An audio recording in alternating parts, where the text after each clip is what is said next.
Bonjour à tous et bienvenue pour un nouveau DeruTech. Il y a 2 semaines, je vous ai raconté la petite histoire de I Love You, ce ver informatique qui se répandait par mail. Je me suis dit que ça ne serait pas une mauvaise idée que je vous parle des différentes menaces que l'on peut recevoir par mail. Je vais donc vous présenter un petit Pokédex non exhaustif des mails malveillants. Commençons par le plus connu, le spam. C'est plus une méthode utilisée qu'un type de mail malveillant. Il s'agit d'envoyer en masse des mails de nature diverses et variées, soit pour surcharger des boîtes mail, soit s'il s'agit de spam de mails malveillants, espérer que quelqu'un tombe dans le piège. Il n'y a pas vraiment de moyen de s'en protéger efficacement pour les particuliers, mis à part espérer que le filtre anti-spam de sa boîte de messagerie fonctionne bien. Passons plutôt aux mails vraiment dangereux. Le mail contenant des logiciels malveillants, reconnaissable à la présence d'une pièce jointe. Le contenu de ce mail vous incitera souvent vivement à ouvrir la pièce, peu importe sa nature. Il peut s'agir d'un fichier Excel, Word, un PDF, une image, mais contient en fait un malware. Là par contre,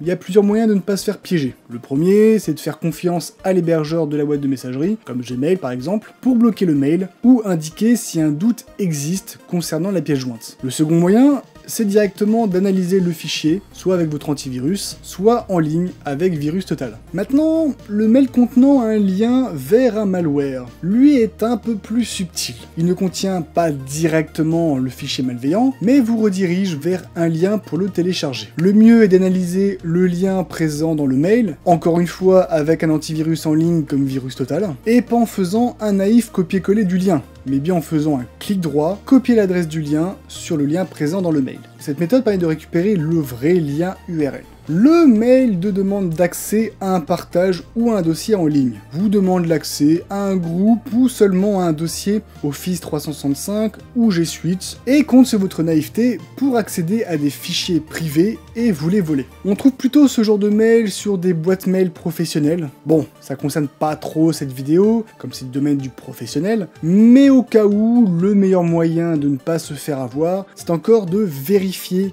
qui demande l'accès et de demander confirmation à un responsable. Le mail de phishing ou contenant un lien vers un site de phishing, lui, on le trouve partout sur des messageries pro comme perso. Il s'agit d'un mail vous demandant des informations personnelles, identifiant et mots de passe de connexion, informations bancaires ou professionnelles, ou redirigeant vers des sites demandant le même genre d'infos, ou encore plus vicieux, vous redirigeant vers de fausses pages d'authentification Facebook, Twitter, Gmail ou encore Microsoft. Le spear phishing est assez semblable, mais il est plus ciblé. Il ressemblera donc à un mail de votre travail ou d'un de vos prestataires ou collaborateurs, ou à un mail d'un service que vous utilisez personnellement ou professionnellement. Les mails d'usurpation d'identité de domaine, dans l'adresse du mail, comme son nom l'indique, est de se faire passer pour quelqu'un pour mieux réaliser un phishing. Par exemple, un mail envoyé par Microsoft.com ou par Google.com, avec 3 O, pour tenter de mieux berner un utilisateur. Rien de mieux que de faire attention à l'adresse d'expédition pour ne pas tomber dans le panneau. La compromission de messagerie, également appelée email spoofing, est le fait de faire apparaître dans le champ expéditeur un faux nom ou une fausse adresse mail. Le nom ou l'adresse apparaissant pouvant être un de vos contacts, le mieux est de bien vérifier l'adresse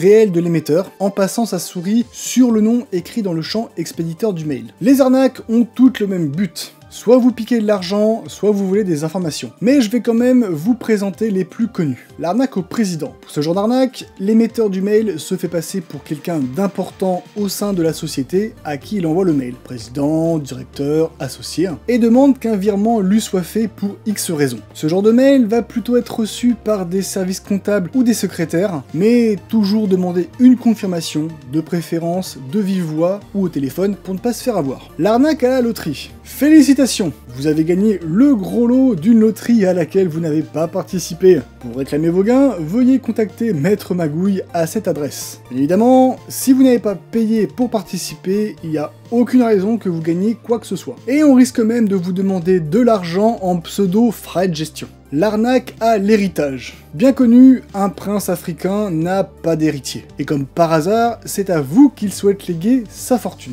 Vous risquez de vous faire voler vos identifiants bancaires et de ne pas voir la couleur du moindre euro. L'arnaque commande acceptée. Un peu plus subtil, et là vous risquez plutôt une infection de votre PC. Ici, on vous annonce la confirmation d'une commande que, bien entendu, vous n'avez jamais passée, en mettant en pièce jointe ce qui semblait être une facture. Et évidemment, il s'agit d'un malware que, dans l'incompréhension la plus totale de cette commande, vous risquez d'ouvrir. Dans le même style, on peut aussi avoir des mails d'avis de livraison indiquant que certaines informations nécessaires à la livraison sont manquantes. Il s'agit bien sûr d'une tentative de phishing. Finissons pour aujourd'hui avec un type de mail très en vogue en ce moment, les mails de racket. Une grosse campagne de mails de racket au Bitcoin actuel est un mail vous indiquant qu'un hacker a réussi à pénétrer votre ordinateur et qu'il vous a enregistré à votre insu avec votre webcam visitant des sites pour adultes. Cette personne vous demande donc un paiement en Bitcoin, sinon il menace de diffuser la vidéo en ligne. Il n'en est rien et évidemment, il ne faut rien payer. Juste envoyer le mail à la corbeille.